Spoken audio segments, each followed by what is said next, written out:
Well, it didn't take that long, 19 minutes to be precise, and England have been bundled out for 218. If Kuldeep doesn't get you, Ash definitely will. 4 wickets for Ashwin, 4 for 51 combined with Kuldeep's 5-wicket haul has ensured England, being 100 for 2, have lost their last 8 wickets for 118 runs, including a collapse of 5 for 8 in the middle session, 175 for 3. You went all over to 183 for 8. A string of low scores, in fact, single-digit scores as far as the lower middle order for England is concerned. And yes, if Kuldeep Yadav got rid of the top order, Ravichandran Ashwin making easy work of the tail as far as England are concerned. And India now from a position where you saw, them not picking a lot of wickets in the opening session, where you thought that maybe this could finally be a test match that could go all the way. It doesn't quite look the case, because guess what? The Indian team is going to be out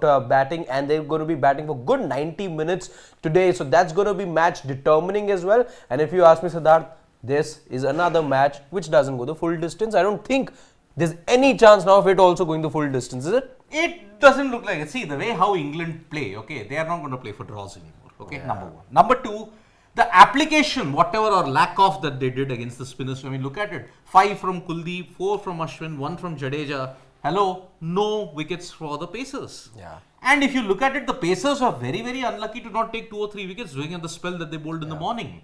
But already you're looking at the grip that is available. You're looking at England spinners probably struggling to make that many inroads. Bashir might hold the key because of his height and extra bounce. Yeah. But apart from that, I mean, I have a problem with the England team in that you surrendered on the similar situation in Rajkot. You lost 7 wickets for 112. 8 wickets for 112. You never recovered from that. Yeah. And here, India will be setting the tone. The likes of Jaiswal and Rohit, apart from the rest of the batting order, will be determined to ensure they do a repeat of Rajkot. The other problem that I see for England over here is the fact that they don't have somebody of the quality of a Kuldeep, who is an exceptional wrist spinner. Now the amount of turn that he was getting was far more than what Jadeja was getting, was far more than what an Ashwin was getting. Now these are not conditions which are going to be suiting the pace bowlers as much as they did in the opening hour, which is why you saw those extended bowling spells from Siraj and Bumrah. You don't think that you're going to be seeing a lot of pace bowling at the start from England, because again the sun's out now. The overhead conditions, as much as the role that they had at the start of play, won't be having the kind of role to play at the moment, which is why the spinners are going to be coming in rather quickly, and that I think becomes the opportunity then for India to be piling on the runs, because again on this track where it's not turning a lot, it's not Hyderabad yet. Yeah, it's not Hyderabad yet. Hyderabad you were getting turned, which is why Hartley was effective and ended up picking that 7-4 as well. Yep. I think this is problems for England, and I see India dominating in this session, if you ask me. Now see, England are going to have to play catch up unless the bowling puts on a sensational display and gives them a lead of about 50 or 75. Then and only then England have a chance. Otherwise, England just don't have a chance. Looking at the way how the pitch is, India's mantra is simple: bat once, bat big. Bat big. And then put England under enormous pressure. And see, if England concede a lead of 200, 250 by the end of day 3. So that's India roughly getting to about a 470 odd total. 450, 400, 450. That is the ideal thing that they would want to.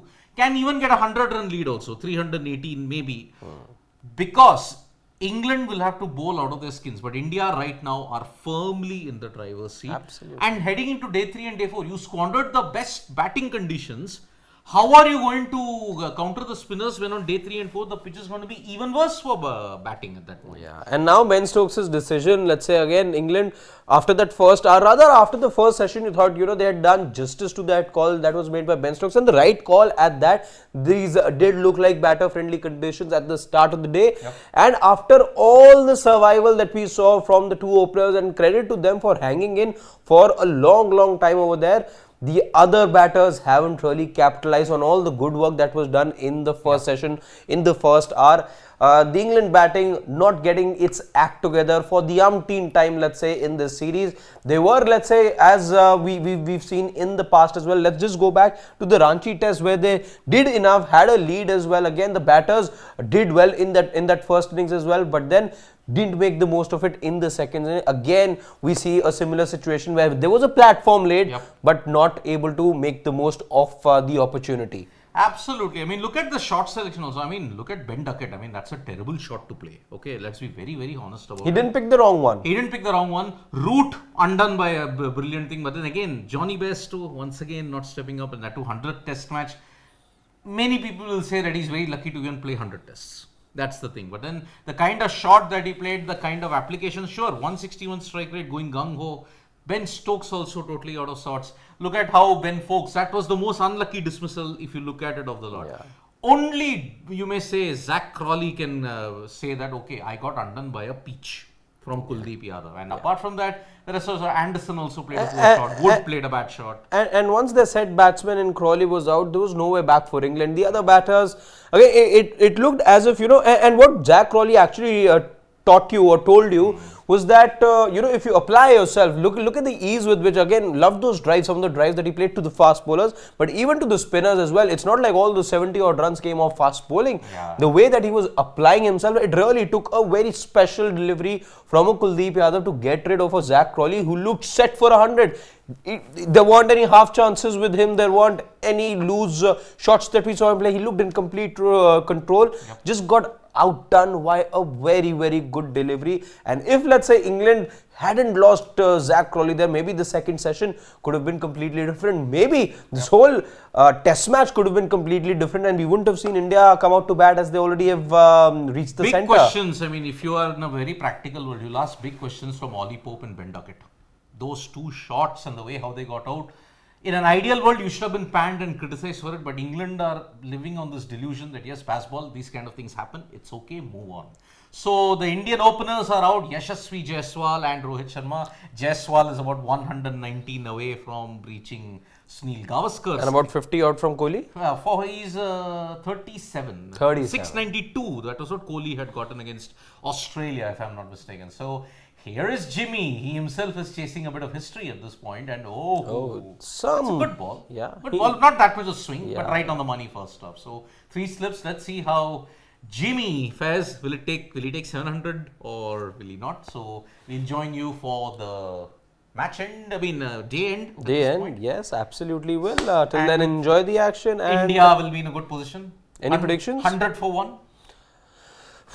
I'll go. You got 1.5 hours. I think it'll be 90 for no loss. 90 for no loss. Okay, that's great. Okay, we'll leave you with live visuals. Yep. See you in about 90 odd minutes. Bye bye.